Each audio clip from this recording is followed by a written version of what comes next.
it's how we think about the world, how we perceive. And I think that to realize that we're always taking in information from the world, and our brain is a meaning-making machine. So there's that narrator I talked about earlier, Right. that's sitting in the stands, just like at a football game, and commenting on what happened. I don't have to believe what the narrator says. I have a sign in my kitchen that says, "Don't believe everything you think." And it's a hugely powerful lesson. Don't believe everything you think, because it's our thoughts that can empower us to go further than we ever thought possible, but it's also our thoughts that can hold us back. That's right. And keep us stuck. Hey guys, Dr. Josh Axe here. Welcome to the Growth Lab podcast, where we cover the science behind how to grow yourself, your health, your wealth, and take your career and relationships to the next level. Today, I've got a personal friend of mine and mentor, Michael Hyatt. We're going to talk about all kinds of things today. We're going to talk about how to be successful. We're going to talk about mindset. We're about to talk about peptides here as well, and some things regarding health. And I'm super excited to talk to him today. Mike, welcome to the show. Josh, great to see you. Well, cool. Well, I want to continue our conversation that we were just having. I said, hey, let's just go ahead and click record because we can talk about all this stuff. But yeah, we were talking about peptides. Yep. And, I got turned on to those because I had a spinal infection and my back issue, which really they helped me heal a lot faster. I mean, I could really tell a difference. And so then you were sharing some of the incredible results you've seen in your wife and your daughters. Yeah, it's really amazing. And the thing I love about it, it's just amino acids. So it's not like putting a foreign thing into your body. Yep. But yeah, I was having chronic, almost debilitating neck pain for a couple of years. And I tried everything, as I was sharing with you. I did everything from chiropractic to dry needling to acupuncture to physical therapy, egoscue, every modality I could find. Yeah. And I couldn't get any relief. And finally, my nutritionist introduced me to a doctor, Dr. William Seeds on the West Coast. And he's a former, I guess he still is, orthopedic surgeon, but he's kind of the peptide guy. He spends about half of his time doing research and half of his time doing clinical practice. So he put me on Pentosan injections for my neck. And it took about 3 months. And I've been pain-free for 2 years. I mean, literally no twinge of pain. It's amazing. At all. Yep. It's amazing. One of the things that I noticed as I was taking, I'd mentioned TB 500 and BPC 157 is just my body healing faster. Just your body's able to regenerate. And so you showed me, I mean, it's amazing, the scar on your arm, that there's almost zero scar tissue there because of the power of these peptides. And you know what, right now, they're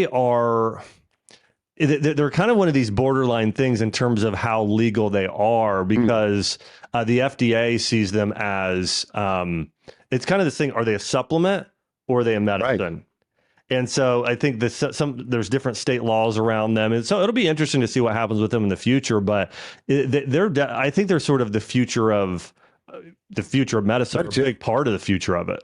I do too. And obviously you got to be careful about, where you get them, where you source them, because it is unregulated. And I think through Dr. Seeds, one of the things he's done is really vet all that and make sure that we're getting the very purest peptides. And they're all injections. I feel sometimes like a human pincushion. Yeah. But like another one, I don't know if you've done CJC 1295, Impamorelin. Yeah. That's a great one for bodybuilding and working out, and fast restoration. Yeah, there's a combo a lot of people do of ipamorelin and tesamorelin in terms of what it does for testosterone. It's really great for testosterone in men. Yep, absolutely. Yeah. Yeah, one of the things I wanted to start off asking you today is, and when I heard this, I was like, man, I wanted to be able to help so badly, but you had a heart attack since the last time I saw you. Well, it was literally a year ago last Thursday. Wow. And so, I mean, I've always prided myself in being really fit, at least for the last 2.5 decades. Yep. Run numerous half marathons, eat clean, pay a lot of attention to my nutrition and all of that. But I kept having this calcium build. I kept getting a calcium scan and the calcium numbers kept building. And it was really alarming. And so I went into my doctor. I've got a great doctor that has a cardiovascular certification, just my primary care guy. And then my cardiologist, and they said, yeah, that is alarming, but, let's try to figure out what it is. And so it turns out that there's this subparticle of LDL called Lp(a). You're probably familiar with it. Mm-hmm. And about 20% of the population has a problem with this, where it's more than it needs to be. Yeah. But with medication, you only can reduce it about 30%. Well, I've been working with Dr. Mark Houston here in Nashville. And Mark was able to cut that calcium score by 30% in a year, just using supplements. Yeah. So he would target that particular gene, try to turn it off. And so we made some really good progress, but it was pretty high calcium score. And so I was out for a walk one day and started to feel some vertigo and just got really, really dizzy. And then I threw up a couple times and I called my wife and I said, look, I know I'm only a half a block from the house, but I don't think I can walk home. So she came and picked me up, took me to the house. And I don't know if you've ever had this conversation. This happens to a lot of men, I think, where I'm like, am I having a heart attack? Am I not having a heart attack? And so you're having this internal debate. You know, do I really need to go through the fuss of calling an ambulance? So my wife called my son-in-law, who's an EMT, and he was like, what are you thinking? Absolutely call an ambulance and do it now. They were a half a block from my house. Wow. So they came right then, wired me up. They said, yeah, you're definitely having some kind of cardiac something. So they took me to St. Thomas Hospital here in Nashville. And when I walked in, they said, the cardiosurgeon came in and said, you know, let's just do an angiogram. He said, I'm sure, I mean, look at you. You look great. Your weight's great. Yeah. You know, you're one of the best, the most healthy people, you know, that we see in here typically. Yeah. So maybe you'll need a stent, but we'll do that while we're in there. Well, they came out of that and they said, yeah, you're going to need a triple bypass. Well, it ended up being a quadruple bypass after they got in there. And so that was something I wasn't expecting. And in fact, I went back and read my journal entry for that day when I had the heart attack a year ago. I had no clue. Yeah. I had a day planned, all the stuff I was looking forward to. And then that happened, which, as you know, I'm a big planner. Yes. I really believe in planning. Yes. But it was just a good reminder to me that you can't plan for everything. You know, life's going to throw curves at you and you got to be able to deal with them. I mean, how's your life changed since then? Like, were there any epiphanies or anything like I need to do something differently after that? Well, there weren't any epiphanies in terms of sort of the health protocols that I was following because I was already doing all the right things. Yeah.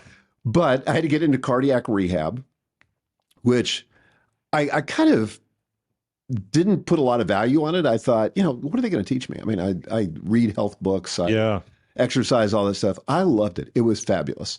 And the best part about it was the social support. But I got to tell you about a mindset thing that was really interesting. Yeah. So you work out with this small group of people, all of whom have had some kind of cardiac event. Then you go into a classroom and there's a nurse there that leads you through some aspect of recovery. She might be talking about nutrition. She might be talking about exercise, stress, all that kind of stuff. But the first time, there's 8 of us in the room, and she says, what does your heart attack mean to you? This is a very, very perceptive question because there's what happens to us, and there's a meaning that we assign to it. And that's what I wrote about my newest book, Mind Your Mindset. So the guy right across from me, he said, well, I'll tell you what it means for me. My life is basically over. You know, I've reached my prime. And now I'm on the downside, and it's just kind of a slide from here to death. And I thought, wow.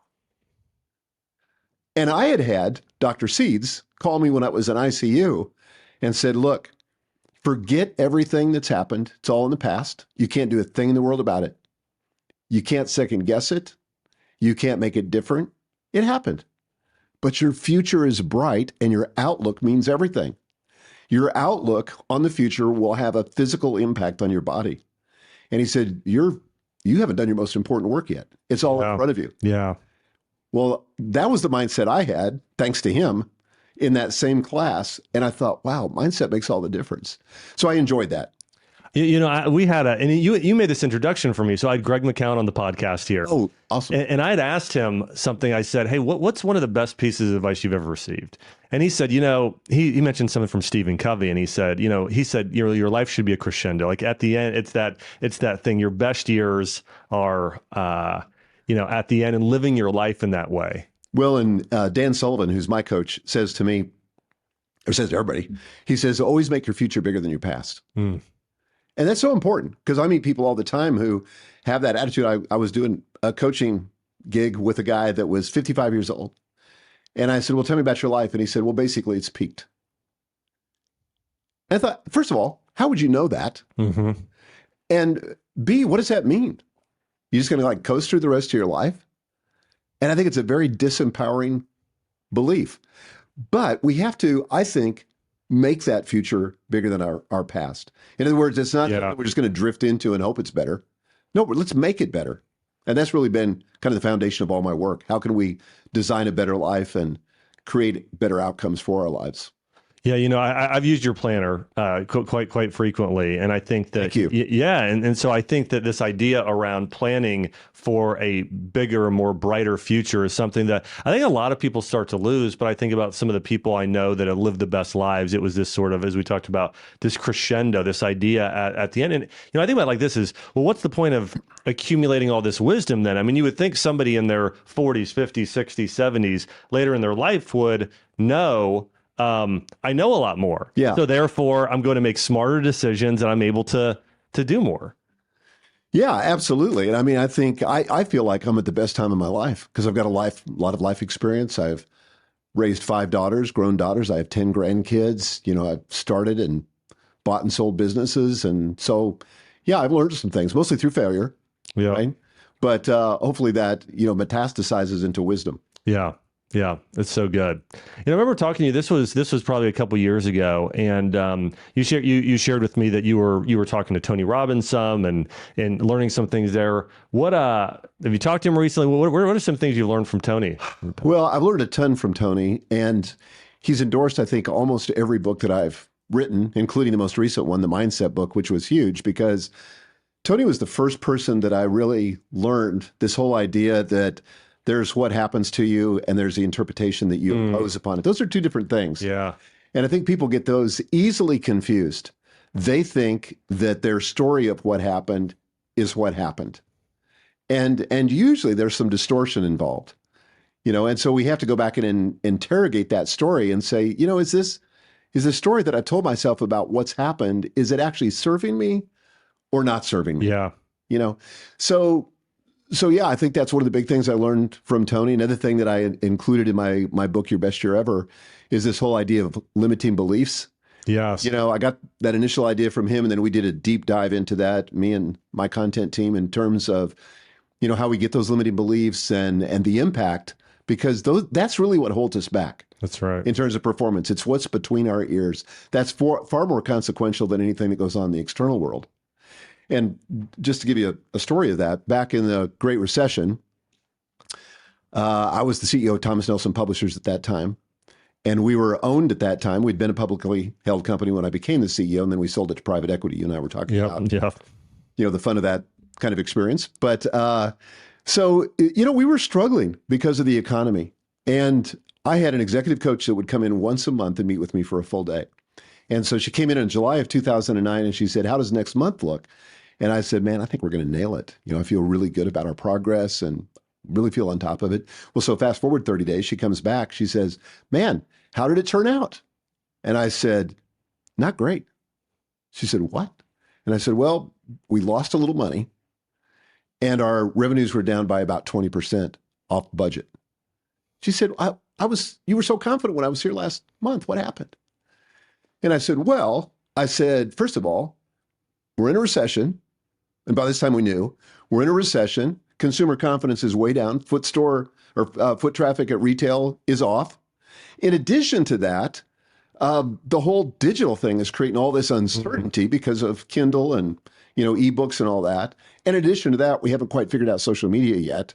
And traditional media is not working like it used to. And so I felt, okay, I was pretty justified in missing my numbers. She says to me, "Well, I get all that." But she said, "Why do you think you missed?" And I said, "Well, I just got done explaining to you." She said, "Well, let me ask it this way. What was it about your leadership that led to this result?" Well, that ticked me off because I thought my leadership has nothing to do with this. Yeah. I just told you it's all this external stuff. And she said, "Well, let me ask you the question in a different way. If you could go back 30 days and if you could lead in a different way, what would you change?" And I said, "Wow. Well," I said, "I first would have gotten really clear with the sales team exactly what the objective was, and I would have made sure that it was broken down by department, by individual salesperson, so everybody knew what their assignment was." Okay, what else? I said, "I think I would have gone on that sales call to Walmart, because I think just my presence would have enhanced the purchase, how much they bought. What else?" So I gave about like 3 to 5 things. She just kind of smiles a little bit and she says, so you're telling me it was about your leadership. And I thought the entire time the problem was out there. Wow. But once I realized that the problem was in here, two things happened. I mean, it was kind of bad news because it was my leadership. The good news was I had the power to change that. Yeah. Because I couldn't change the economy. I couldn't change the trajectory of publishing. I couldn't change the trajectory of social media. I could have some mild influence on those things, but I could totally change my thinking and how I led. And that was like the most empowering leadership conversation I think I've ever had. I mean, it's such an important quality of a leader to sort of have this level of both humility and hunger to grow, because if not, you're sort of pointing to things outside of yourself. And so, I think that, I've read so many, The Vision Driven Leader, that was a book that you obviously wrote, and I know put some great things down in there in terms of, hey, what does it mean to sort of cast a vision and lead people towards that vision? But when you think about sort of that lesson in leadership, what's your advice to other people? Because right now, I started a new platform called leaders.com. And one of the things I'm trying to do is go from the health space more to the personal growth and leadership space and say, hey, this is an area I see of need, because I think as we went through COVID, I started seeing this, just what I felt like was really poor leadership of a lot of companies and the CEOs just caving to whatever the culture told them to do. And so what are your thoughts on leadership in terms of how to lead when the culture is telling you to just fold and follow what the culture is telling you to do? Yeah, well, I think that's where planning can be enormously helpful, designing the future that you want. And never give that up. And people say all the time, well, there's so much uncertainty because of the economy. Right now, as we're sitting together recording, right, a lot of uncertainty in the economy. We've got a big presidential election coming up next year. There's already uncertainty building around that. So as a leader, you have to really create the certainty. And you can do it a lot of different ways. You can create it with your attitude, how you show up in meetings. Are you calm and confident? Which I think are the two most important attributes you need to bring to your team, that calm, confident presence. Are you courageous in terms of what you're going to try to achieve? And one of the things I learned from writing my book on goal achievement, Your Best Year Ever, is that if we have risky goals, we're far more likely to accomplish them than if we have these realistic goals. So realism is overrated. Wow. And so they got to be risky. Now, they can't be delusional. Yeah. But we got to dial them up past, the comfort zone, so we're in the discomfort zone. And are we doing that with our team? Are we helping them to dream and to think about accomplishing something that's truly significant, that makes its mark on the world? And so I think that's where regardless of the environment, I don't care where you live in the world, I don't care what you're up against, your thinking is the single most important asset that you bring to anything. And if that's dialed in, if you give attention to that, just like you would any other kind of hygiene, that you would think of your thinking as something that you really need to be careful to cultivate and have the right thoughts and be able to lead out of that, because your thinking impacts your actions, the actions you take, and your actions are what create the results. So if you want different results, you got to change your thinking. Yeah. How does somebody start to recognize, okay, this thinking is not serving me? Well, I talked about this. I wrote this last book, Mind Your Mindset, with my oldest daughter, Megan. Yeah. And one of the things we talk about in there is that you've got to learn to recognize the voice. We call it the narrator, but that's the voice in your head that's constantly commenting on everything. Like it's the voice that's saying to me right now, how am I doing in this interview? Or where's Josh going to go next? And it's kind of trying to predict that. And the voice of the narrator is designed to do one thing, and it's to keep you safe. So it always takes the most risk-averse approach in anything. And so to recognize that voice is going, and that it's a narration, and that it only approximates the truth, because again, there's what happens, and then there's the meaning that the narrator is going to try to assign to that. I'm walking through the hallway at work, and somebody doesn't look me in the eye. They just kind of walk back by me. They don't greet me. And so I create this story. And I think, well, they're angry with me, or am I about to get fired? Or what's going on here? Well, it could be that they're just lost in their thought because they just got a phone call from their kid's school and something's happened, Yeah. So it's again, there's these narratives. So we got to learn to recognize that narrative. But this is where we can also reprogram it. We can say, you know what? I don't like what the narrator's telling me. I want to come up with a more empowering story. So imagine a different story and then be deliberate in rewiring your brain. So like one of the things I do this every morning, but I listen to, I have this app called Think Up, and it allows you to record affirmations in your own voice. And I always recommend record the affirmations of a better, bigger future, but write them in the present tense as though you're experiencing them right now. And you record these in your own voice. And I just, for 10 minutes, different categories I have, a different category for every day. And so I listen to that for 10 minutes while I'm meditating. And it's just a way of me intentionally rewiring my thinking so that I can have better thoughts to deliver different actions to produce better results. Wow. I love that. I'm going to have to check out that app and do that. It's really cool. That's awesome. As you've been working with people, I know you've worked with a lot of entrepreneurs, a lot of business owners, CEOs. What are probably some of the most common false narratives that continually run through a lot of people's brains? I think the most common one I meet with, and I've had a lot of coaching clients in tears tell me this, men and women, that they just don't think they have what it takes. Mm. It's that self-doubt. And they think they're the only one. They think, well, I see all these other leaders and they're all confident. You know, none of them are having these same thoughts, and they feel very alone because of that. And it's very isolating to have that thought. And one of the things that I try to do in those conversations is to normalize it and say, look, what you're experiencing right now, those thoughts you're experiencing it approximates 100% of the people I deal with. Yes, yeah. You know? Yeah. And I've been given keynotes before where I've asked a room full of CEOs, how many of you had self-doubt? You know, it may not be in the middle of the day, but late at night, you're laying awake and you're thinking to yourself, I don't know if I've got what it takes. Well, I mean, every hand goes up, you know, and maybe it's a few just initially, and then everybody goes, oh, okay, it's me too. So that's pretty common. You know, first off, I think you hit the nail right on the head. When I was having a conversation with, I think it was Erwin McManus. He was here. I was virtual. Yeah, so good, so good. And one of the things we were talking about was, as I know you had a mastermind group, I have a mastermind group, and as I've coached doctors and people over the years, the biggest thing I noticed between somebody's business just blowing up and taking off and not is their level of self-doubt. And it's not that every single one of them, even the people that are incredibly talented, like we had one woman who, you know, was doing 300,000 and now she's doing 3 million a month, and another person, very similar business, but it was like, they decided, even though they had self-doubt, to try and just, you know, do everything they can to push through that and not lie to themselves, but say, here's why I'm capable. Here are my talents and gifts. Here's what, and when we read about whether it's Elon Musk or Steve Jobs or whatever, every single one of them had self-doubt. Every single one. Absolutely. And it's not a one and done thing. It's not like I'm going to, you know, slay this dragon. I'm done with self-doubt and I'm just going to be this confident, ebullient person that shows up in every conversation. No, this takes a lot of work. It's like, again, like hygiene. It takes ongoing work because every time we experience a setback, you know, every time the world throws us a curveball, even with my heart attack a year ago, I'm just like, you know, what does this mean?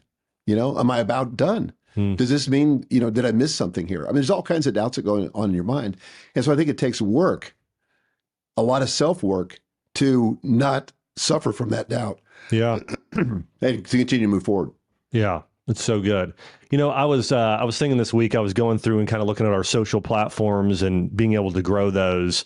And I knew you were coming on, and this thought just came into my head. I thought, you know, Michael was the first person to really teach me how to build my platform. You came out with, I think this is one of your first products or things you it was, yeah. And it was called Platform. It was. And I remember reading that and going through and say, okay, and for me at the time, it was Facebook and YouTube. Okay, those are the two platforms that were around, and my website. And so I started really focusing on building that platform.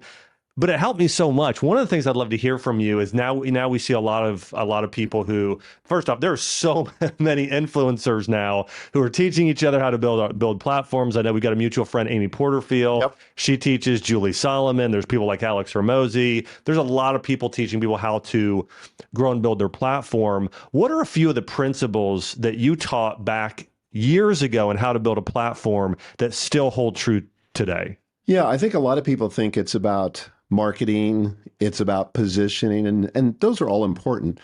But I really think it begins with the product. In fact, I used to tell my team when I was the CEO of Thomas Nelson, I created some buttons that everybody wore for a while that said, it's the product, stupid.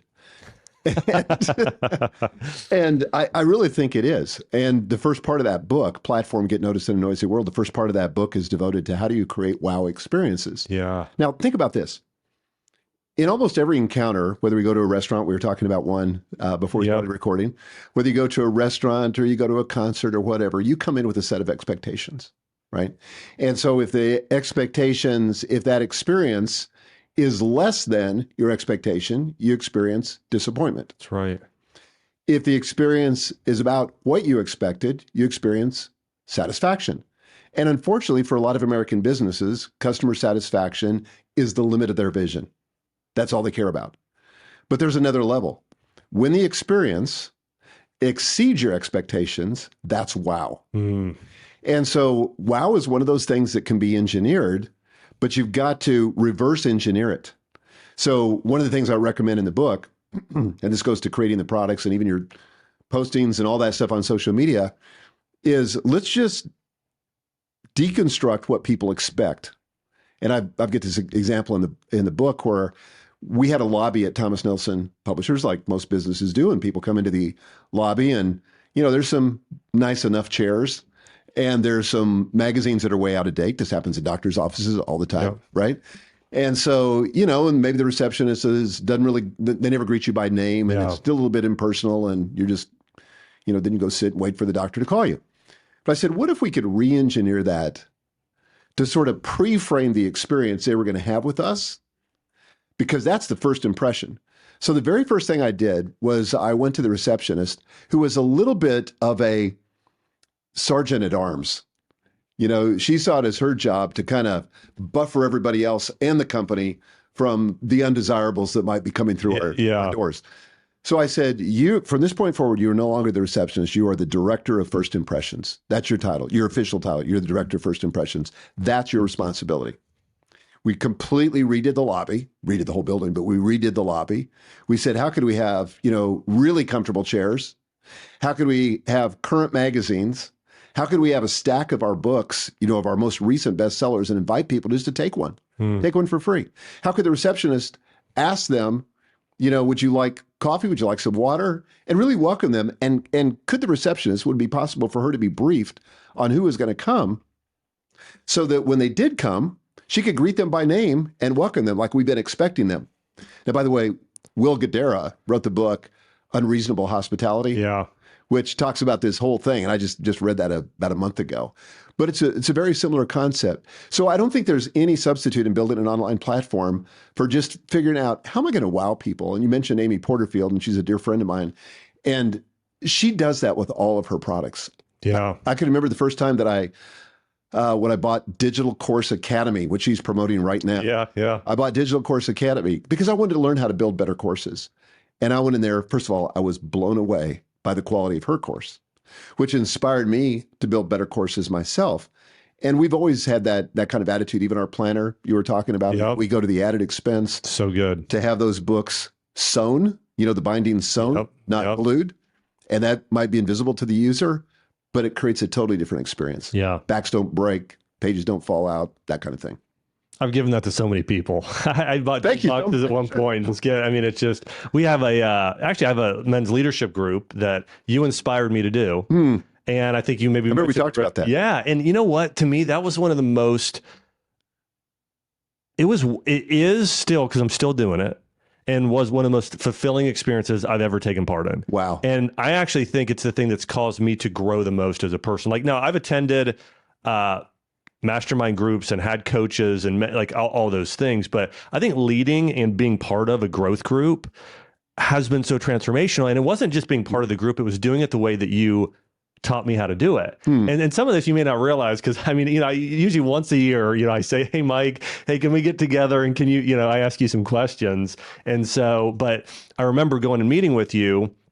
And so one of the first things we did is I had everybody sign a contract saying, you will show up on time and not miss. And then they have to go home with their spouse and say, hey, I'm agreeing to be there on time and not miss this. And so that was one thing, is that everybody's committed from the beginning. And then one of the things you taught me was, hey, read one book, but don't just read the book, create a net out. Yeah. And so I'd have everybody create a 2+ page net out and highlighting what they learned. And then what I did after that is I encouraged that. Well, and then we meet in the group, and we typically have an exercise that's sort of tied to the group to where we read the book. We all share here what are our biggest takeaways. And I'm always taking notes because we got a couple CEOs in the group and just massive influencers and some really great. There's 8 of us. You told me to, hey, have about 8 to 10 people. And so we go through and share, here's our biggest takeaways. And I'm always taking notes because these guys, it's different things than I would typically write down. And then we go through some sort of exercise. So if we read a book like Tim Keller's Meaning of Marriage, we would go and write a list like the top 10 things we love about our spouse and bring them on a date night and create a sort of excellent. And then what I would do is if they have teams, especially, I would say, I want you then to take what you learned and create some slides or not, but present to your team. That makes the difference right there. Yeah. And then when they would teach on it themselves, they're like, whoa, they really knew it. So that's the process of our group. And also, we'll get together for dinner afterwards. Typically, we meet 2 to 5, 1 day a month. But it has been the most transformational thing that I've ever gone through. Like I've grown more from that than anything else I've ever done. Well, it was the same thing for me. I felt like, if they only knew, I'm the biggest beneficiary of this whole thing. Yes. And so now I do high-end coaching with just a handful of entrepreneurs and CEOs. I have about 8 clients. But one of the things with them is I'll be sitting in a coaching class, and they pay me a ton of money to do this. But I'm sitting in a thing, and I'm thinking, I can't believe what I'm getting out of this. If they only knew, I should be paying them for this. Yeah. Because I'm getting so much out of it. Yeah. One of the cool things too that I do in the group is I say, hey, at some point in your life, you have to go and start a growth group yourself. Yeah. And I want to say half of them at least have already gone on. And even though they're part of this group, they actually are leading another group outside of this group. And so it's been really, really, so anyways, thank you. Yeah, you're welcome. Well, I mean, the truth is I learned this all from Reggie Campbell. And so I'm not the originator of this, just, to be fair. What was the name of his book? Mentor Like Jesus? Mentor Like Jesus. Yeah. Well, I mean, that was a phenomenal book. And I basically just did exactly what he said. Yeah. And then, I made a few adjustments along the way because I did it for like 3 or 4 years. And then I sort of converted that into paid coaching. Yeah. So, but it was a great precursor to that. And Gail and I just started last week leading a small group in our home from church. Wow. And I haven't done that for years. I've taught Bible classes and all that, but it's the first time we've done a small group, and I was blown away by it. I thought, I cannot believe we haven't had this in our life for all these years because it's so valuable. That's so good. Where do you guys go to church? We go to St. Ignatius Orthodox Church. Yeah, I thought you were Orthodox. Yeah, I'm Eastern Orthodox. You know what? I've spent a lot of time the past couple years reading up on church history. Oh, really? Yeah, I've probably read 7 books this past year. In fact, I had Patrick Lencioni. He was on here, and so we were talking. Yeah, and so we started. Actually, we interviewed for an hour, and then after we talked probably for an hour about church history and all the saints and things like that. But it's I think that I grew up Protestant. We went to a Baptist church and then a Methodist church and a non-denominational church growing up. I think one of the things that I think I've become more aware of recently is how there's some deeper things here in terms of how humanism influenced the church and other things, but generally how and by the way, I still, firmly believe most of sort of my Protestant doctrines, but I do see one of the issues is that sort of Catholicism and Orthodox to a degree, it's very traditional, and there have been things that have been passed down for a long time, but there's a greater level of order and hierarchy in terms of the way that it functions. And one of the things I see now happening in the Protestant churches, now there's not only Baptist, but then there's Southern Baptist, and then there's Methodist, but now there's this. So there's like 17 different Methodist churches. So I see this church sort of fracturing, and now there's very little accountability. Right. Like, tell me if you see this too, because I kind of look at it like anybody can just start a church and say, hey, it's a Christian church, but they literally most of the time will have zero accountability in their lives. And especially for a 20-some-year-old, sometimes starting a church, that doesn't seem like that good of an idea. Well, I have a lot of thoughts on this, and I won't get too far into it because it would take us down a rabbit trail. But I think I had a Protestant friend of mine who said excommunication in the Protestant church basically means you get taken off the newsletter list, and there's no real teeth in it. And we had a rogue priest in North America, And the Assembly of Bishops just came out and said, nope, he's playing out of bounds.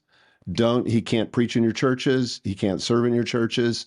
But there was that kind of hierarchy, which, he just couldn't move down the street and start another church. Yeah. At least not an Orthodox church. Yeah. And so I think that kind of accountability is something that's sorely lacking in American Christendom right now. Yeah, and I think there's a balance to it, right? I think obviously when Martin Luther sort of, had his 95 Thesis and sort of broke off and did some of the things he did, I think he had some really, really valid points. Sure. But I also think that there's this level of like, we just kind of at this point have thrown the baby out. It's kind of like, well, any hierarchy and any order is bad. We just want freedom to do whatever we want anytime. Yeah. And so then it's chaos. Right. Yeah. Well, and I think for me, it gives me great psychological comfort, intellectual comfort too, that I'm in a tradition that has been around since the apostles. Yeah. And so we don't feel the need to make it up as we go. Yeah. All the time. We've got this bedrock. It's kind of like being in a family where you have, two parents and grandparents and maybe great grandparents. And there's some history there. There's a family context that is really helpful and healthful for the kids. And I feel that same way about church. Yeah, I was thinking about this as I was reading or listening to this audiobook today, is that, Jim Collins in his book, Good to Great, talks about you've got to maintain your core values. Like those can't change. That's right. But the way you get them out to people and sort of help lead people to this truth, that can change, right? Yeah. Some of those things. And so I thought about that with the church too, is that that's one of the, that's the important thing is that, hey, we keep the truth of what Christ did for us on the cross, like that doesn't change, right? A lot of what the apostles and what the Bible teaches, but sometimes the way that we maybe, hey, you have the music, it's different, right? Mm-hmm. So there are certain things that can be different, but anyways, it's that sort of fracturing of what the truth is, of course, that becomes so damaging, because it's like, well, what do Christians believe, right? Right. And how many different answers will you get? And I think for the most part, it still aligns when you look at Orthodox and most Christian churches and Catholic churches. But obviously, I think there's some, Well, it's like a Venn diagram. There is a lot of overlap, but there are some distinctives as well. But yeah. To your point of certainty, you'd asked me what I learned from Tony. One of the things that Tony Robbins talks about is the 6 human needs psychology. And he says, all of us have a need for two things that feel really counterintuitive. One is certainty, but we also have a need for uncertainty or variety. Mm-hmm. And so both of those things have to be present for us to be healthy. There's got to be that stabilizing, rock solid foundation that doesn't change. But there also has to be some variety to keep things interesting. Yeah. And I thought, that's really good. And I find that in Orthodoxy, and maybe you find it in your church, but I got to have both those things. Yeah, I think, Jordan Peterson covers the same thing. And he basically says this chaos and order. And he said, you want to be standing where you're growing, you're learning, things are, but still standing on these core principles that are everlasting and true. And so it's, Have you heard what he says about Orthodoxy? Well, first off, I love Jonathan Pagiel. And so he's an Orthodox, and so I've heard a lot of their conversation. Okay, good. But share what would he say? Well, I know I just saw some Facebook posts that he was in Greece at a place called Mount Athos. Yeah, it's a peninsula that I've been to. I spent 3 weeks there, and it has about 21 monasteries. Many of them. I was literally reading about it this day. Yeah. So, and it's called the. It's right off of Greece, right? It's part of Greece, but it's its own independent republic. But it's called Mount Athos. That's right. Or sometimes called the Holy Mountain. The Holy Mountain, right? 21 monasteries there, and when I went there, I felt like I had just stepped onto the set of Lord of the Rings. You just feel like you're in a place that's completely out of time, where everything feels really alien, but in a good way. They just live a different kind of life there, and I had some amazing experiences there. Wow.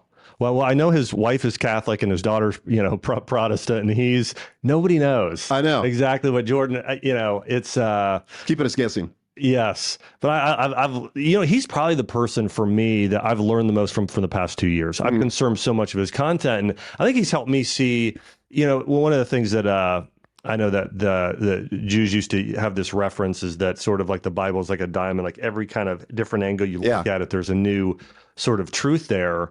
But he'll teach this. He says, the Bible's not only true, but the Bible is meta-true. It's the truth of which all other truth is based off of. So he's like, even the writings of Shakespeare, something like that, those moral principles, those are taken from sort of this biblical truth. And so it's been really interesting to learn from, sort of the psychology of things from him. Yeah.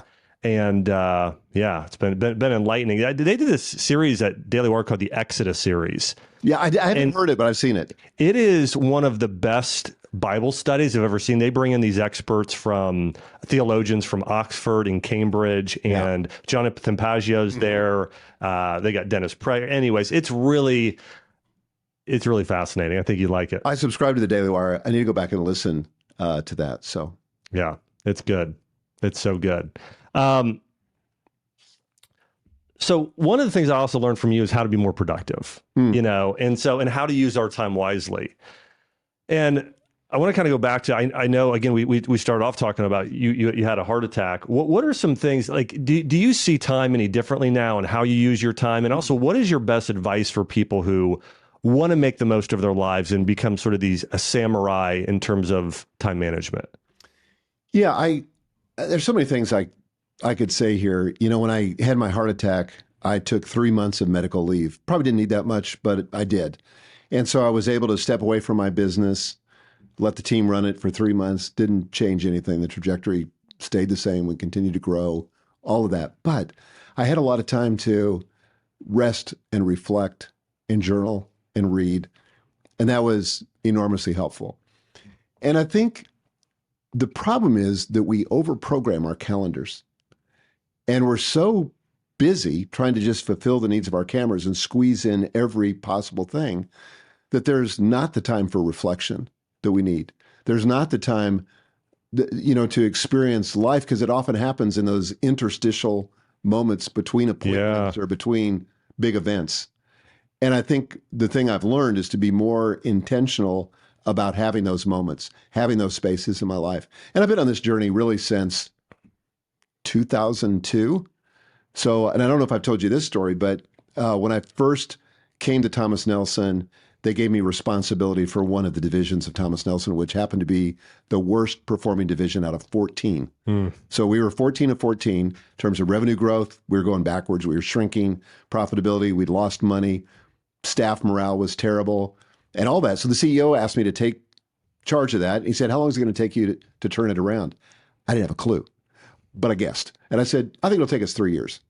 And he said to me, well, that's kind of what I was thinking. So go make it happen. So I went back to the team. They were pretty demoralized. I said, look, I got kind of a vision for what I think we could do. This became the genesis of the vision-driven leader. But I've written down these 10 things that I want us to be attributes of this new division and build toward it. Well, they got super pumped. They added to it. We all owned it collectively. We rolled up our sleeves. But Josh, we were working nights, weekends. I wasn't taking care of myself. But we turned it around. We went from number 14 to number 1 in 18 months, so a year and a half. Wow. Half the time I'd told the CEO it would take. And so I got pretty excited. And I got the biggest bonus check I'd ever gotten in my life. It was more than my annual salary. So I come from the office back home. I know Gail's going to just be over the moon with this. Gail's my wife. We've been married for 45 years now. So I thought she'd be super excited. So I bounced through the back door and I unfurled the check and I said, look at this. And she was not her usual enthusiastic self. She said, yeah, it's great. She said, we need to talk. And I went, uh-oh. So she took me into the den and she sat down and she began to kind of tear up. And she said, first of all, I love you and I appreciate everything you've done for our family. But she said, I've got to be honest with you. She said, you're never home. And even when you are, you're not really here. Yeah. You're somewhere else. And she said, your 5 daughters need you now more than ever, because they were all like in high school. And then she started to cry and she said, honestly, I feel like a single mom. Well, that just blew me because that was not what I was going for. Yeah. And I felt like I was facing this impossible choice. I could either win at work or I could succeed at life, but I couldn't do both. And on the one hand, I'd led this team to become number 1 in our division. They wanted to continue because they like getting the bonus payouts too. But on the other hand, here's my family with all their needs. And I felt like, again, there was this impossible choice. And so that began a quest for me of wondering, is there a third alternative? Is there a model of success for which you don't have to sacrifice your personal health or your most important relationships on the altar of your ambition? And so I hired an executive coach, and this is all circling back to your question about productivity. And one of the first things he said to me is, he said, well, tell me about your week. And I was telling him about working 70, 80 hours a week and all that. And he said, more than anything else, and this is the biggest lesson I've ever learned in productivity. He said, would you be willing to put boundaries around your work? Because what I see is not a river that's going anywhere, but I just see a swamp, and you're in it all the time. And he said, are you willing to put boundaries on your day? And I said, yes. And he said, well, what does that mean for you? He said, is there a time at which you're willing to quit work? And at that time, and I thought this was a heroic thing, I said, I'll quit by 6 p.m. Now, you have to understand, I would go home, eat dinner, get right back on my laptop, and keep working till 9 or 10, sometimes 11. So I committed to stopping at 6. He said, are you willing to not work weekends? I took a deep breath and I said, yes. And I had this accountability. Are you willing to not work on vacations? And I was the guy that would get up a couple hours early before the family, process email, make a few phone calls, and I was always working on my vacations. So I said, yes, I'm willing to not work on my vacations. And he said, great. He said that I'm sure you won't mind if I call Gail occasionally to check in on you and see how you're doing. Josh, that's when it became real. And he did that. So he would call Gail periodically and he would just say, how's Michael doing? He said he was going to do this. Well, that created space for the rest of my life so that I could pursue hobbies. I could have relationships that were non-work relationships. I could attend to my health. All that was awesome. But here's the thing I didn't realize. That created even greater productivity at work because work expands to the time allotted for it. Parkinson's law. Yeah. But if you put constraints on your work, even if they're arbitrary or random, you will become more productive because you'll be forced to prioritize. Yeah. Because not all tasks are created equal. And it's easy to go to sort of those downhill tasks, those easy tasks that make you feel busy, but you're not actually accomplishing much. And so prior to this experience, if it was the middle of the afternoon and I got involved in a conversation, I'm like, don't worry about it. I can still work tonight.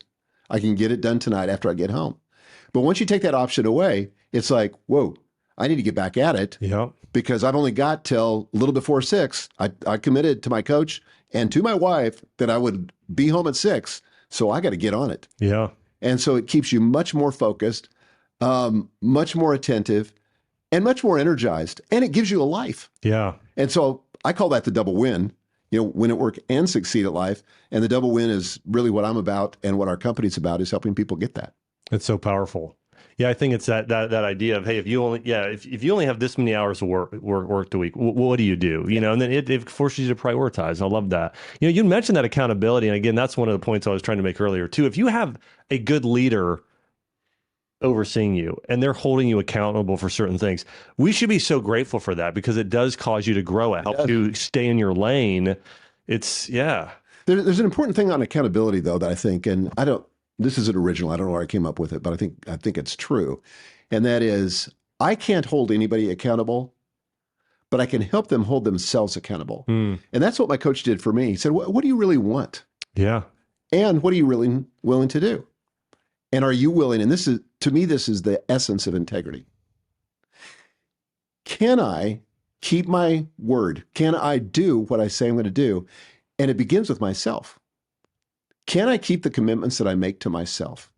That's the basis of all integrity. If I can't keep those commitments that I make to myself, and all of us struggle with that, how can I keep my commitments that I've made to other people? Because if I want to have integrity, not only in my own life, but in all my relationships, in my business, it all comes down to can we keep our word? And so I think that's what accountability is. And that's what I try to teach my clients to do, is to say, look, what are you committing to? Are you willing to hold yourself accountable to that? And I'll remind you, but I can't hold you accountable. You're not doing this for me. You're doing this for you. You said you want this. Now, are you willing to hold yourself accountable to that? Little distinction, but I think it's important. Yeah, it's so good. So good. You and I both, I think over the past couple of years, it was interesting. I'm writing a book on mindset that comes out. It's called Think This, Not That. It comes out in April. Love it. I know you wrote a book, Mind Your Mindset. And so I think there's this idea about, I think people are starting to recognize, and I think part of it's due to the mental health crisis today of how many people are suffering with depression and anxiety and feel uncertainty and sadness and loneliness. I mean, this is, obviously I think COVID exacerbated it, but I think even before that, we see those numbers start rising. Talk to me a little bit about mindset, and question related to this. What is your biggest mindset shift you've had in the past, call it 5 years? Let me come back to that. I'll give myself a time. Go ahead. Think on that. But what was the first part of the question? Well, I'd love for you to just talk about mindset. Yeah. What's your definition there, and how does it impact us? Well, I do think it's how we think about the world, how we perceive. And I think that to realize that we're always taking in information from the world, and our brain is a meaning-making machine. So there's that narrator I talked about earlier, right? That's sitting in the stands, just like at a football game, and commenting on what happened, running commentary, and sometimes it feels like there's a committee in there. They're all talking about what's going on in my, my life, but they're sometimes right. Again, always had the best of intentions. My narrator's always trying to protect me, but I don't have to believe what the narrator says. I have a sign in my kitchen that says, "Don't believe everything you think."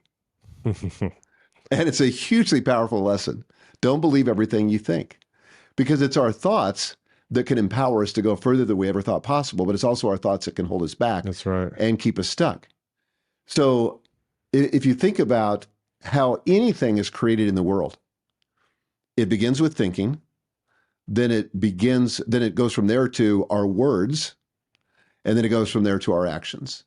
So our words, what we say we're going to do, is how we begin the creative process. And if you look back all the way to Genesis, how did God create the world? He spoke it into existence. And so there's this enormously creative power in our words, but what sometimes we don't realize that there are words. That's how our experience is being shaped, is by the words we choose to describe it. And a lot of times, for example, we might use really catastrophic language. Yeah. Like we might say to ourselves and say to somebody else, well, how was your day? And this happened to me just recently, where I said to Gail, she asked me, how was my day? And we do this typically as we're going to sleep. And we try to catalog our wins because it's so easy to notice the negative that if we don't focus on the positive intentionally, we get swept into the negative too. So she said, how was your day? And I said, it was horrible. And she said, really? She said, tell me what happened. So I explained what happened. And she listened patiently. And she said, well, it sounds like to me that you had a kind of a bad 20 minutes, but the rest of the day was pretty great. And I laughed out loud. I thought, that's exactly right. So I was using this catastrophic language that was shaping the way I perceived that experience. Mm-hmm. And so we've been very intentional, even in our marriage, to try to downplay with our language and with our thinking, the drama, and focus on the positive. Because I have a choice. There could be things that Gail does that annoy me, theoretically. There are definitely things I do to annoy her. And so she could focus on those things, make a mountain out of a molehill. And before long, you get to the place where I'm not sure I can live with this person anymore. Yep. Where if I focus on her and say, she is the most generous, kind, giving person I know. Yeah. And remind myself of that periodically, that shapes my perception. Those are thoughts. And we can choose our thinking. We can choose our thinking about other people. We can choose our thinking about ourselves. We can choose our thinking about what's happening in the world. One big lesson on this, I don't cite this in the book. Have you read the book Factfulness? No. I can't remember who the author is. I think the author is Swedish. It's huge. I've read it twice. But the idea is that if you just listen to the news, you think things are getting worse and worse and worse. And what he proves is based on demographic information, psychographic information, all the research. No, things are actually getting better. And it doesn't matter where you look. You look at,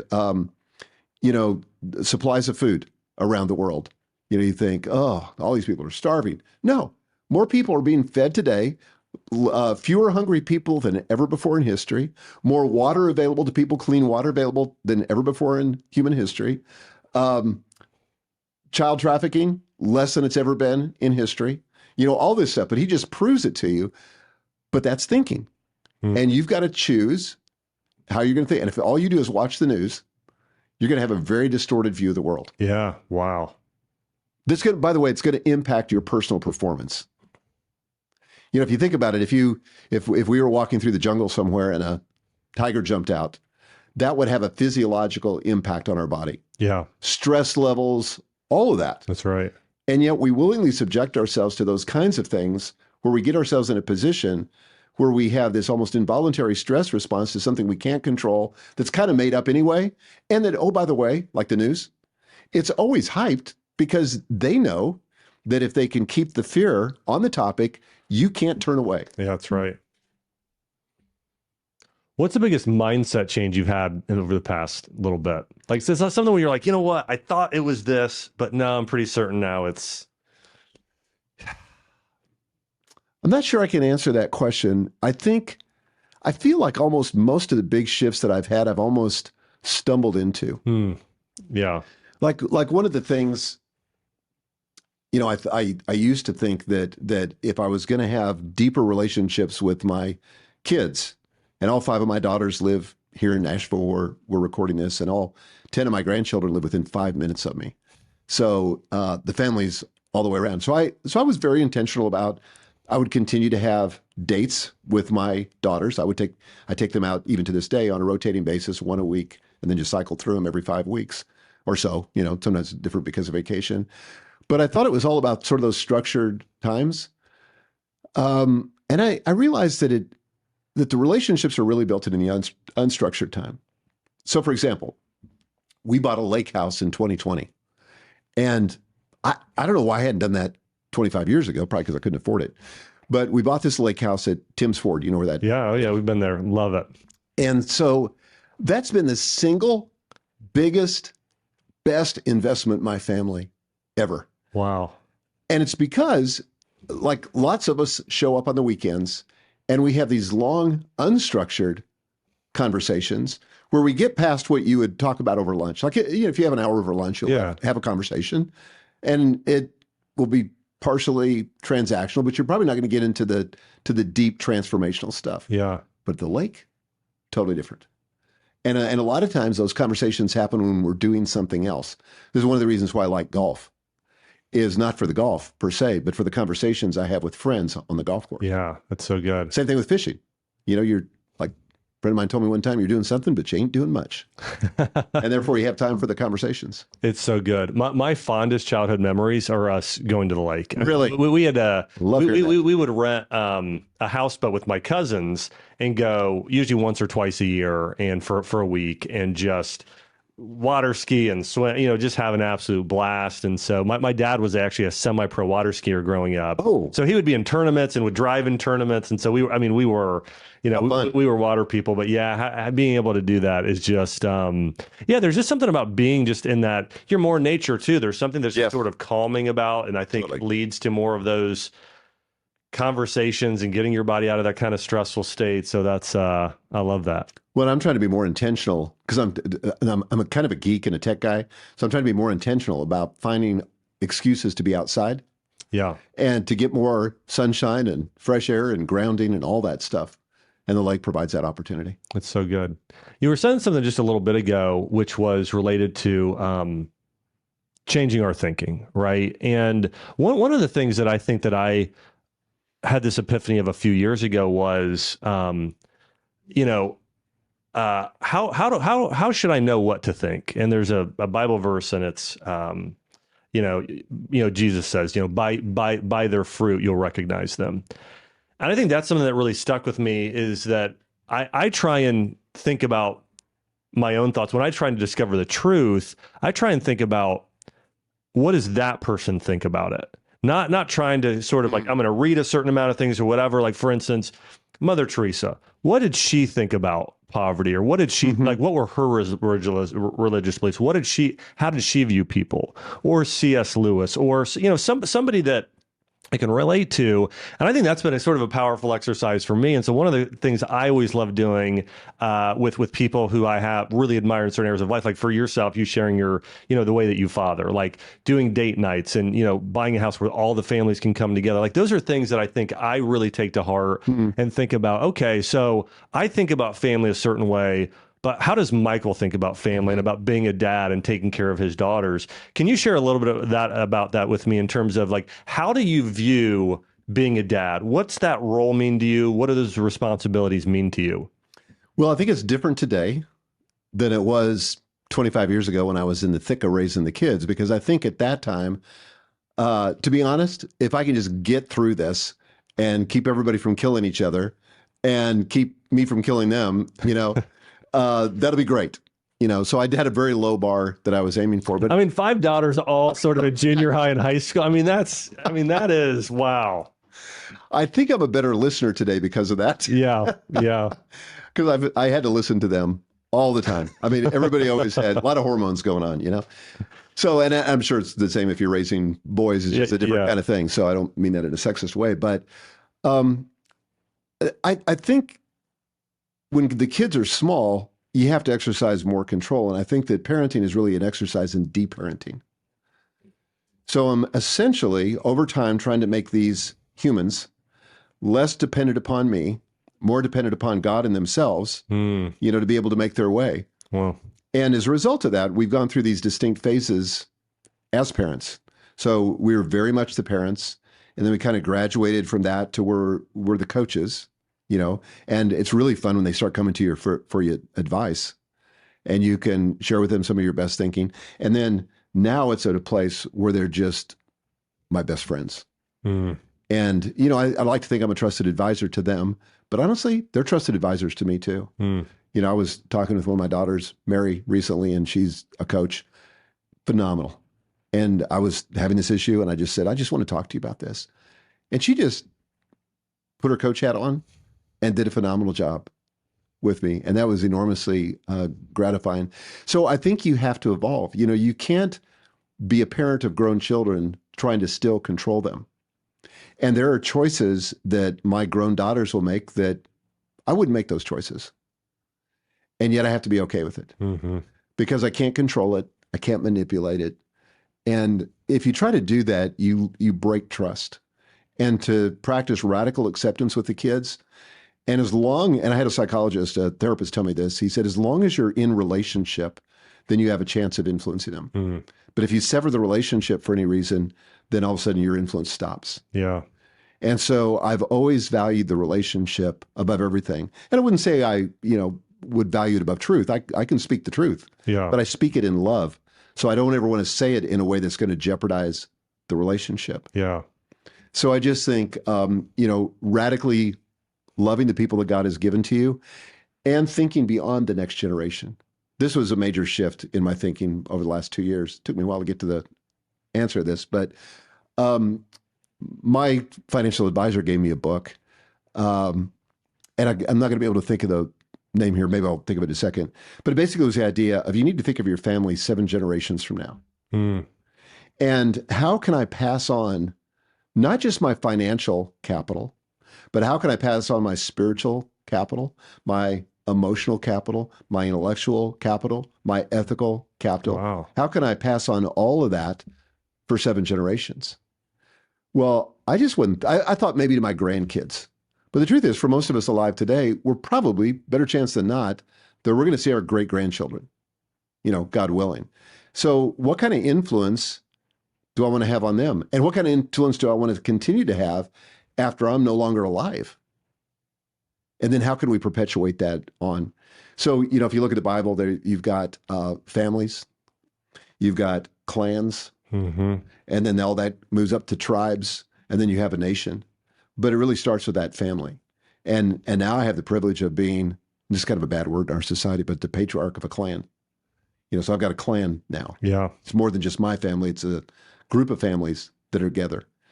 And I don't know if we'll end up being a tribe, but I like to think like that because it shapes the way I do things. I'm much more intentional about the example that I set because I think with kids, and also with the people that we lead in our organizations. More is caught than taught. And sometimes people can't hear our words because of how loud our actions speak. And so, I grew up with a dad that had got really severely injured in the Korean War, such that he had to have a lot of brain surgery and had this chronic limp for as long as I've known him, because it happened before I was born. And so at about 5 years old, I'm walking around limping. And my mom kind of figures out what's going on. And she comes to me and she says, Michael, you don't need to limp. Your dad limps because he was hurt in the war. But look at all these other men. They're not limping. You don't have to limp. And that's how powerful, I call it the law of replication. But he was unconsciously replicating that, and I was picking it up. Wow. Just from watching him. This is why when you go into organizations, and if you do any consulting or coaching, you see this when you get people from the same organization, they have a lot of the same vocabulary, a lot of the same mannerisms. Yeah. And all of that's just picked up.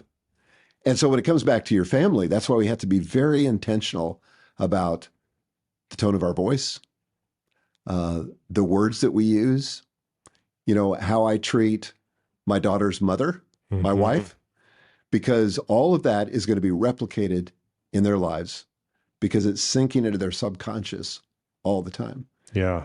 And so if you want to have good replications, you got to get the prototype right, because the mold is going to just spit out whatever you are.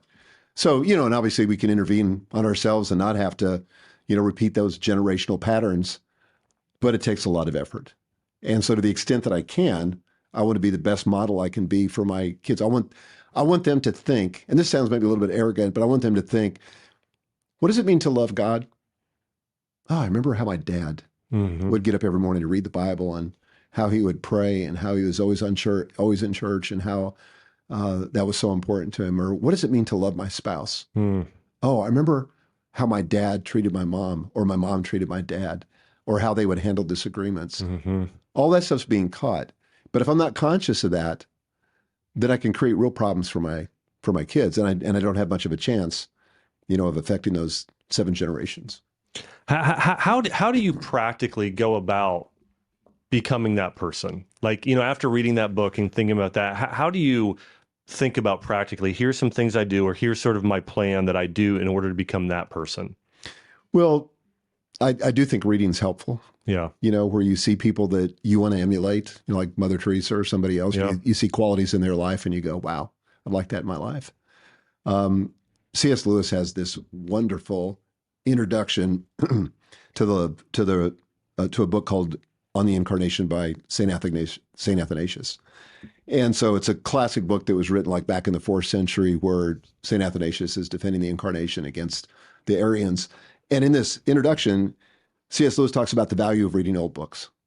And he says the value of reading old books. And he says, you really ought to purpose that you'll only read one new book for every old book you read.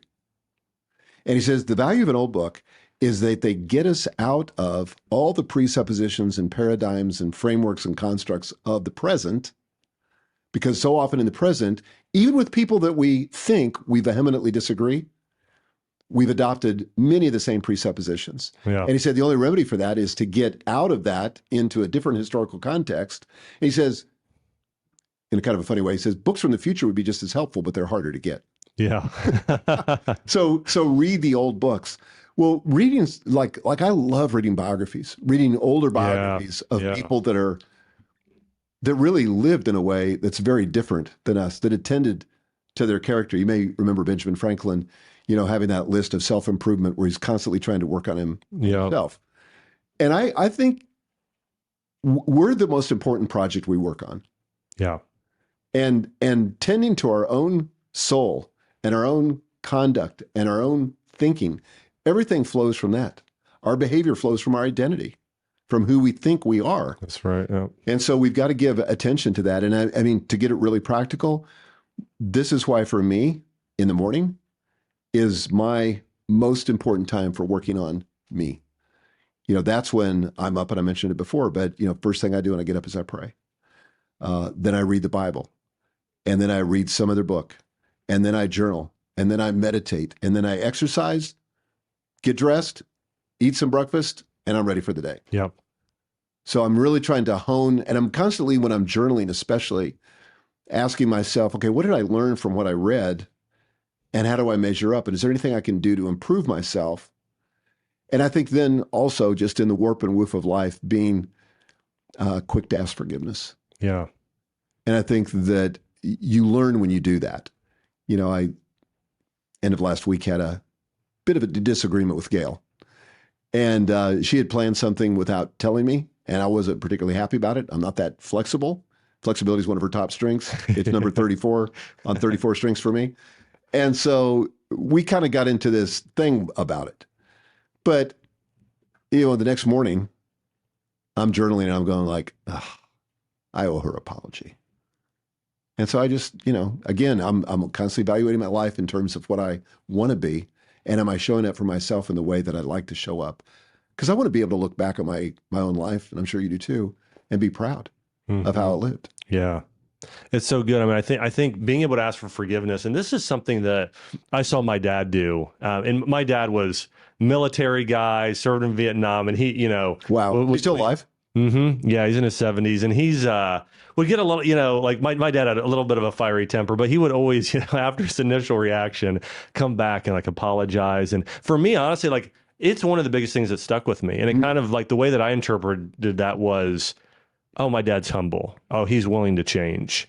And so I think that is one of the most powerful things that that kids can see from a dad and be able to experience. Because I know for myself, I mean, it really impacted me in a huge way. And I've noticed that I think the people that I admire the most the people that have created sort of, you know, I look at their life and I'm like, wow, they've got a great spiritual life. They've got a great family. They've got, you know, success in their career as well. I see them start their day very similar to how you start it. You know, it's spending that time with, you know, the things that matter most, right? You know, it's, you know, spending time with God, spending time on health, maybe spending, giving the family a hug and a kiss and sort of, and then getting going with their mission. But it's, yeah, I think it's powerful. You know, one of the things I know that as you've had in the past, you've been around some really incredible leaders.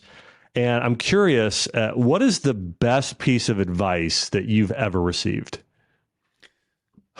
I don't, if I thought about this, I might say something different. But the thing that comes to mind was when I was at Thomas Nelson as the CEO, day that I became the CEO, and I had a lot of amazing authors that I worked with, leaders. And John Maxwell called me on the phone to congratulate me. It was the day I became the CEO. And he said, Mike, he said, you've heard it said it's lonely at the top. And I said, yes, sir, I have. And that was kind of my default assumption. It's going to be lonely at the top. And he said, I want you to know that's a choice. And that had a profound impact on me, because one of the first things I did after that conversation is I found 2 other public company CEOs in Nashville.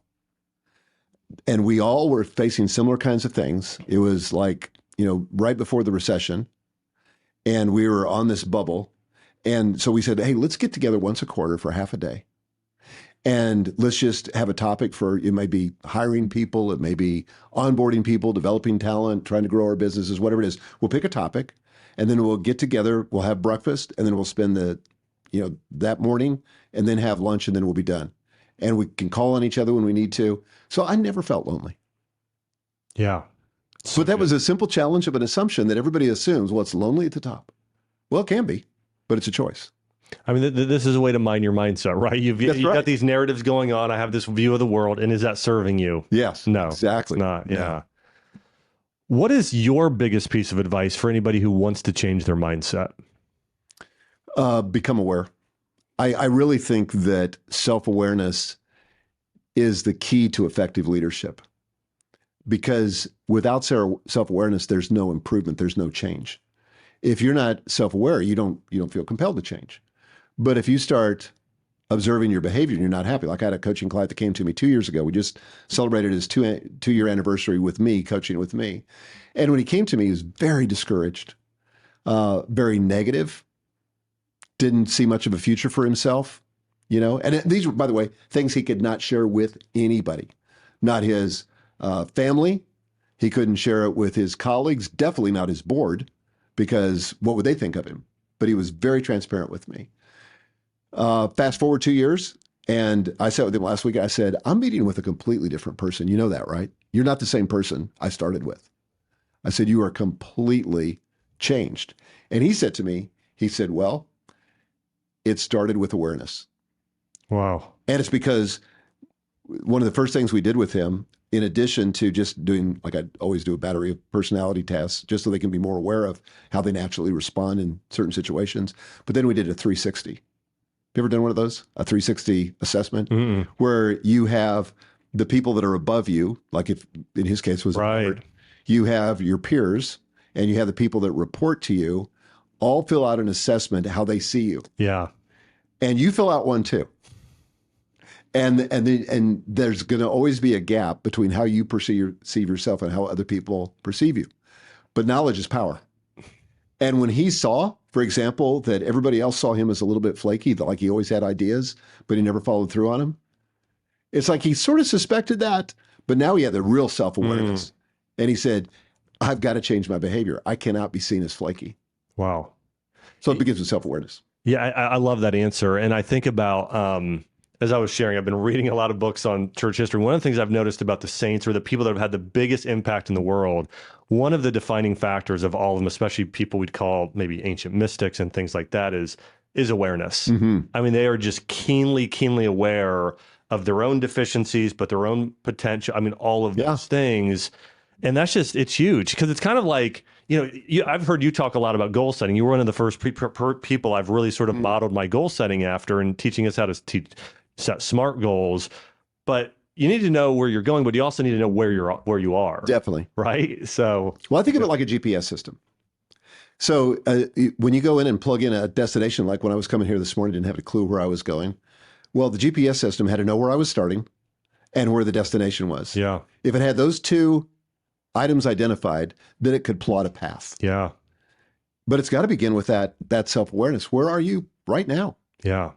So good. I was reading a study, and actually the study, I love the name of it. It's called the Batman study, and or they called it the Batman effect. And so they did this study with these kids, and basically they said, hey, we're going to have you go and do a task. And so some kids, they said, hey, John, I need you to go and do this task. And the group of kids did that. They had another group, and they said, hey, John, we want you to be aware while you do this task, like we're, in terms of your productivity, do as much as you can. And then they had another group, and they said, hey, who's your favorite superhero character? And so they had Batman or Dora the Explorer, or, a Disney princess or something like that. And they and they looked at the three groups, and the kids that saw themselves as their favorite superhero, and they were aware of, hey, this is sort of who I am or who I could become. They had the greatest results. Of course, the aware kids, they call it self-distancing. They had good results, and the ones who weren't. But the point there is like, and the other thing that was really interesting about the study is these kids who thought maybe they were more than they thought they even were had the greatest results. Yeah, it's amazing. Todd Herman has a book called Alter Ego. And Todd was a performance coach to a lot of Olympians. And one of the things he would do was help them to create an alter ego, that superhero person, and help them get in that headspace before they performed. And that was like his hack for improving dramatically performance. Think of yourself as somebody else. It's so good. I had a mentor tell me once, I used to get real nervous when I went out and spoke. Yeah, me too. And he said, picture yourself as out there as a prowling lion, like you're out there. And then there's two pieces of advice. One, that's your alter ego. You're the lion, and then he said, and then also just speak to one person at a time. We've all heard that in communication, but those two things really helped me get more. And he gave me a third one. He said, know what you're talking about. Go and study your material, know what you're talking about. Don't just try and be everything off the cuff. But it really, those little things, but part of that was that sort of alter ego there. Well, I have an interesting story there too. And by the way, this is something people should know about public speaking, is that most public speakers do have that anxiety before they speak. Yeah. And I still have it to this day. Yeah. And one of the things I did, talk about changing your thinking, the thinking that was default, what the narrator saying, if you go out there on stage, you are going to die. Or You're going to be radically embarrassed, or you're going to forget what you were saying. And how will that feel? You know, I mean, all those kind of things. Yeah. Because again, that narrator is trying to protect us from a situation that it regards as threatening. But I reframed that. And I mean, I used to sweat so badly when I would go speak that I would wear like 2 t-shirts, hoping that I didn't give myself away by sweating through my clothes. Yeah. And, you know, my mouth was dry and I couldn't sleep the night before. You know, so many stories about that. But then I reframed it and I said, no, this is just how my body prepares itself for peak performance. This is adrenaline. Yeah. And in performance situations, adrenaline is our friend because you never think more clearly or faster or more precise than when you've got adrenaline flooding your system. So true. You know, and again, that's just designed to protect us. But I've had so many situations where now, and you know, I have that anxiety a little bit beforehand, and I just go, oh yeah, that's just my body's way of preparing itself for peak performance. Thank God for adrenaline. This is going to be awesome. And when I step on the stage, and you probably had this experience, I mean, literally within 30 seconds, I've lost all the anxiety and I'm totally into the talk. So good. That's great advice. I have just a couple more questions for you. One is around leadership and your vision-driven leader book. What are the top 3 things people need to do in order to be a vision-driven leader? Well, first of all, to realize that it's their responsibility. That's number one. I don't care what level you are in the organization. When I started practicing what I teach in the Vision-Driven Leader, I wasn't the CEO. I didn't even report to the CEO. I was 2 levels down from the CEO. I was a divisional manager, and I started applying it right there. So it's your responsibility. And a lot of people I see, you know, leaders just kind of check out, sit back and say, well, you know, I wish this organization would get its act together and get a vision for the company. When it does, I'll engage. You know, I'm thinking about a VP, and she did this so well. She's one of the best VPs I ever had. And she would do this. It's like, imagine or think about, like, here's where we're going. And for me, even as being her leader in the organization, it was like, she gets it. Yes, let's go. I mean, I wanted to support everything she did even more. Yeah. Yeah. So I would say that's the first thing is just realize that it's your responsibility.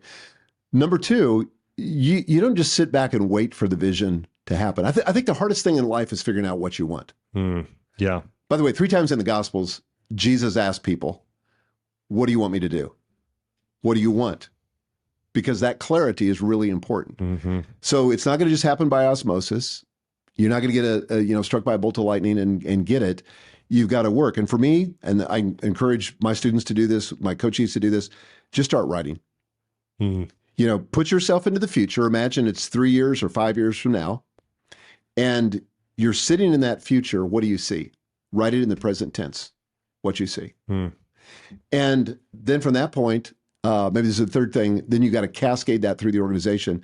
I really believe the vision has to start with you as a leader. It's the essence of what it means to be a leader. Because if you're not leading people somewhere, you're not a leader. You only need a leader if you're trying to take people from where they are to somewhere else. So you better be clear on where the somewhere else is. But then it starts with you, but it doesn't end with you. So that vision has to be cascaded through the organization once you get clear on it. And you have to have the humility to say, for example, to your executive team or whatever your first level of leadership is, to say, look, I've been thinking about the future and I've got some things framed up. I feel pretty good about some of them. Some of them I'm not so sure about, but I need your help to get the clarity that we need to move forward. Because when people help plan the battle, they don't battle the plan. Yeah, it's so true. And so to get them involved so that it becomes our vision and then cascade it down to the next level and then to the next level and then to the next level. And this is a 4th bonus one.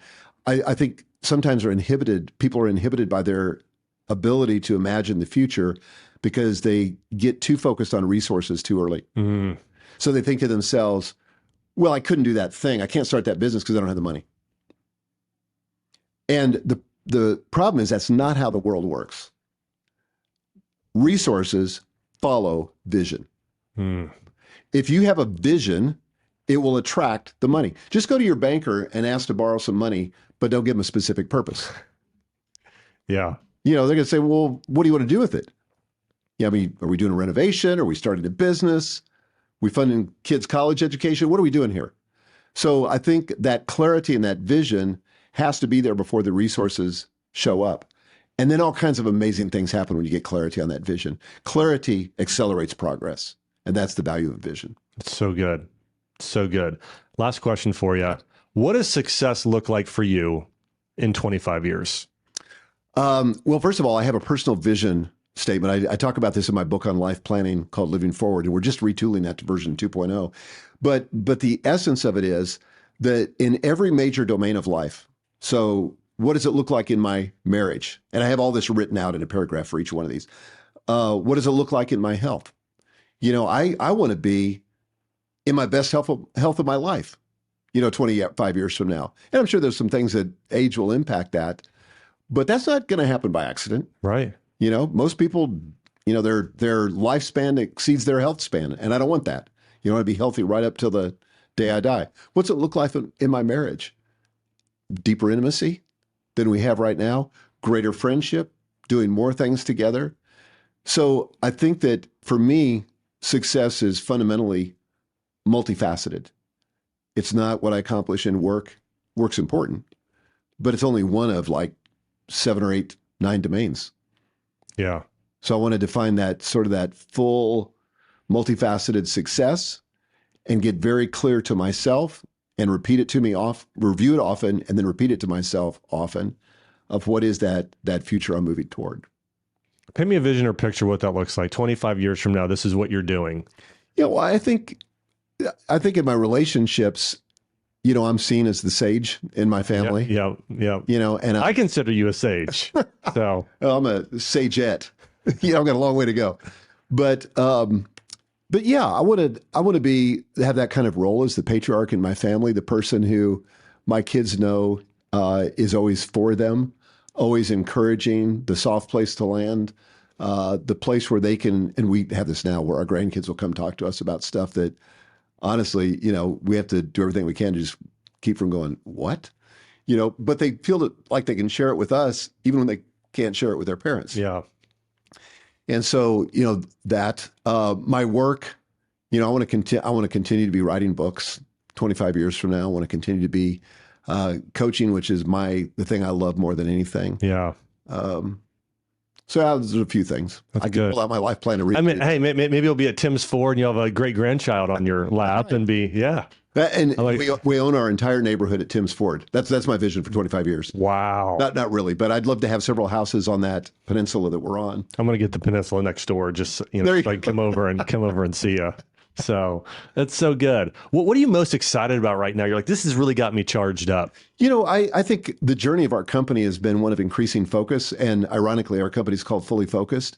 And one of the things that we've decided to do is that we're going to put 100% of our effort into our planner. We've done digital courses. We've done a lot of different things, books and all that kind of stuff, and business coaching. I will continue to coach personally, but we're actually sunsetting our business coaching practice so that we can focus exclusively on the planner because it's exploding. And we feel like it's a gateway drug to self-improvement. So if we can get people into the planner, all kinds of cool things start happening in their lives. I love it. And I love your planner. Thank you. So I want to encourage everybody. In fact, I want to talk about your books for a minute, but I also want to mention this planner is the thing that I've used the most for the most years. And so basically I can go through, my top 3. There's always a fantastic quote, something inspiring there for the day. And it's a really great way to manage your time and your productivity. So you can check out Full Focus Planner. You can find it everywhere. I know. Just Google it. Yeah, just Google it. You'll find Full Focus Planner. It's great. Also, Michael's got a new book out called Mind Your Mindset. He wrote with his daughter. It's another great book. We also talked about The Vision-Driven Leader today. And you got a lot of great books. I mean, Thank you. One of the ones I brought my team through was Your Best Year Ever. Awesome. And that was great. The new edition of that comes out in November of 2023.